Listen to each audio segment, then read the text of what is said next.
Le troisième point de la communication du président de la République a porté sur la réglementation de l'élevage et de la possession des chiens d'attaque et des défenses. Le président de la République a été informé de la prolifération inquiétante de la possession par les ménages de certains chiens d'attaque et des défenses, particulièrement ceux de type molossoïde tels que le pitbull ou encore le boerboel,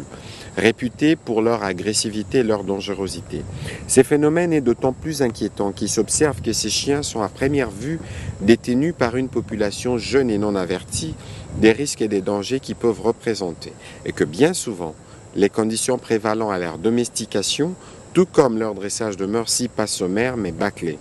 purement et simplement interdit de possession sous d'autres cieux ou uniquement toléré au moyen d'une réglementation stricte assortie d'un contrôle obligatoire sur les aspirants propriétaires. Ces chiens peuvent être à l'origine de bien de drames, souvent graves et parfois mortels. Il vous souviendra par exemple le triste accident survenu à Kinshasa le 24 février 2023 dans les districts de la Tchangou,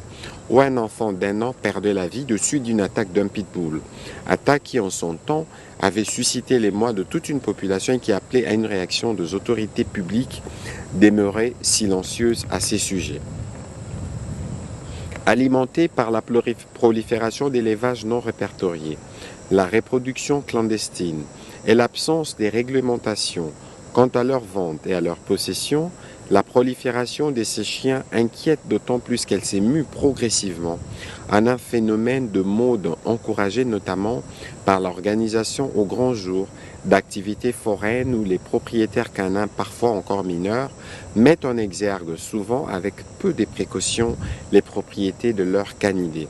Face à cette situation et afin de prévenir tout risque au sein de la population, il est impérieux que le gouvernement, à travers le ministère de l'Intérieur, avec le concours du ministère de la Santé publique, puisse œuvrer à la mise au jour d'une nomenclature permettant la classification des chiens de race et domestiques, puis se penche en urgence, avec le concours des gouvernements de province ainsi que de conseils communaux, sur l'adoption d'une réglementation ainsi que des mécanismes y afférents couvrant les domaines de l'élevage, de l'importation, de la reproduction, de la vente et enfin de la possession de chiens domestiques, particulièrement ceux des types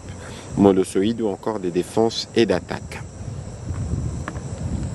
Dans la suite de la communication du président de la République, le Premier ministre chef du gouvernement est revenu sur la visite en République démocratique du Congo de M. Volker Turk, haut-commissaire des Nations Unies pour le droit de l'homme, visite qui a porté sur la situation sécuritaire et humanitaire dans l'Est du pays, et il a eu l'occasion à ses propos d'échanger justement avec les autorités tant au niveau national qu'au niveau provincial.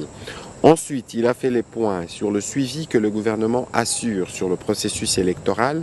particulièrement la dernière phase qui va concerner les élections des sénateurs et des gouverneurs annoncées pour le 29 avril 2024. Le gouvernement met à disposition les moyens nécessaires pour permettre les parachèvements de ce processus électoral qui permettra au président de la République de mettre en exécution son programme pour les quinquennats en cours.